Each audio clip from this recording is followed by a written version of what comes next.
Luke, I'm sorry, I'm going to upset you now because I'm going to make you cry with the cry. It didn't make Um, me cry. It made me want to punch the air. this has been a very divisive show as far as the site's concerned. Really, it seems Let's ignore everyone else's opinions. Luke, Luke, we'll get onto your opinions in a moment, but if Yeah, anyone was on Twitter on Sunday night, they probably already know. is It's based yeah. on a novel by Helen Fitzgerald, stars Jenna Coleman, and she gets together with a politician, Alistair. Both He's live like in a spin Edinburgh. doctor, isn't he? More than a Yeah, politician.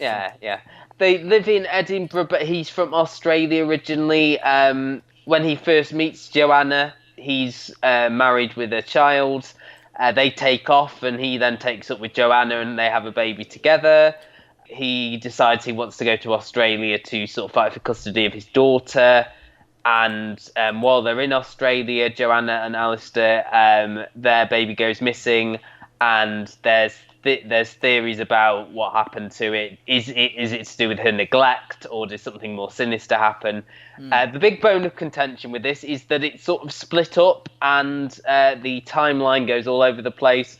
I Hmm. saw a lot of people on Twitter complaining that they couldn't follow it. Maybe get off Twitter and put your That is full a good point. concentration That is a on very on the good point. TV if you're that confused. I thought it was all right. Jenna Coleman was fantastic. Yeah, I don't agree. think the timeline bothered me that much. I thought um, that the focus was on how much did her sort of postnatal feelings towards the baby cloud her judgment when it goes missing, because they were trying to prove that she was an unfit mother, Hmm. or that she had feelings of resentment against her baby. They Yes, used the flight to Australia very heavily. I One thought it of was the point brilliantly done. one of the points you made was that why did you need to see her give birth? But I think you needed to see that, to see her reaction of becoming a mother, because that to me was one of the key themes of this episode. It's one of those where you're going to have to wait and see. I think it is another one of these which I would call like an airport novel, as it was based Mm. on an airport novel. I don't. Funny that. I agree with what Michael said to you about putting it in sort of a linear fashion, because this first episode would be just them meeting and her having a baby, which wouldn't be as exciting as a piece of drama. And I don't know if in the book it's linear, or if they've sort of done this for the TV. I mean, you went to the screening of this, so you sort of Mm. spent time with the cast and crew. So I don't know if you've got a Yeah, different no, opinion they based didn't on. really. Felt like a really long hour. I remember sitting in that screening room and I had no expectations for it. It was just the cry new drama from Jenna Coleman. There's the Oh, Gary. nearly slip up Freudian slip. And yeah, I just remember thinking, God, this is a long program. And well, I say in the piece that I wrote alongside Michael, who enjoyed it a lot more than I did, that normally I berate things that get to the nub of the story too quickly, whereas actually, when you know it's about a child going missing and they don't go missing till the very end, is there a lot of story in the middle? There didn't seem to be a lot of story there for me, really. The other thing I've been pondering to myself, and I'm hoping that you can perhaps shed some light on it on my psyche, is this podcast is less about TV reviewing and more about therapy for me.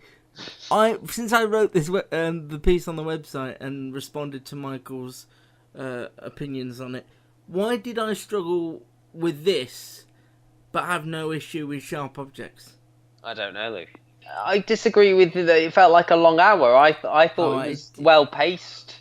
I didn't think it was well paced. I would say this would be the ideal program for me to be split across 4 nights or something like that. At least Um, it would keep the momentum up. yeah, because I think people are, they were sticking up for it at the time, but I think, unless something really big happens in the next episode, I think people are going to struggle to keep attention. It's not a bodyguard that's got all these explosive moments, which isn't a bad thing. No, not a But bad thing. In fact, it's not going I'm to not an keep. adrenaline junkie, as I you know. don't think there will be as much. I've not heard anyone talking about this at the office, for example.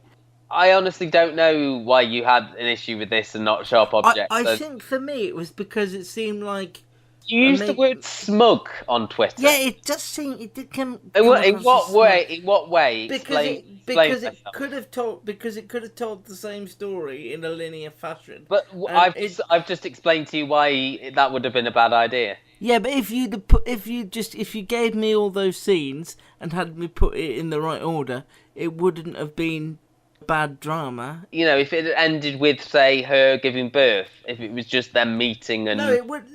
The whole hour would have been the same. It's just that I would have put the scenes in the right order. Well, because you had things from the trial and they wouldn't have been in the first hour. If you gave me all the scenes that we saw in but what I'm saying is that wouldn't have made as much sense, I don't think, thematically. I think they put those in that order thematically for a reason, so you know that it's going to flip between those throughout the series. If you did that linearly, then you'd have to do that with every episode. And I think the next 3 episodes are going to be the same, that they're going to have bits from each timeline. So you would then have to put the whole series in order. And I think if you put the whole series in order, the first episode would be really mundane. I think sometimes they used the device that either the book had created or they decided on too often and too much, so that there was a scene where she met up with a friend of hers and had coffee. Now she's a young mother. She couldn't, the young friend had to dash off to work where she was left behind in the cafe. But prior to that, we saw a scene with them just walking in the town being drunk, and it was like, this is her friend, this is how they were. And then you saw her at the trial. Yeah, no, that all made sense to me, though, because that was like this relationship. Sense, but it didn't seem like it was necessary. But you think it would have been better had those scenes been paced apart? Well, no, because you after the drunken. But you're just saying that it all should have been linear. So it would have been... I don't think it added anything that it was out I of think order. it did, because you would have forgotten about that character. You would have forgotten about this friend had you had to wait, till the last, till, say, you saw her twice in this episode and then you wouldn't have seen her till episode 4 at the trial. How intrigued are you by what's happened to the baby? Because that's what the crux of it is. I think, again, there's been a bit of a spoilery trailer for this. I saw a trailer for this, and in the trailer someone goes, how much do you trust his ex-wife and all this? And there was none of that in this episode, and it's like... Well, they just showed her with stuff under her fingernails, didn't they? Yeah, but there was a whole insinuation that she's the one that's taken the baby. Well, what would be the... I mean, possibly, but I don't see what the point because I suppose the rest of the story is that she feels the first wife, that he's got the money and the lawyers behind him to easily, launch a custody case and get custody of their daughter. I don't think I cared about that as much because it didn't really involve Jenna Coleman. I think she is definitely a star. Definitely. I didn't see a lot of her in Doctor Who, obviously. Not a big Victoria fan, but in this, she's playing one person who has many You didn't different catch her faces. years in Emmerdale.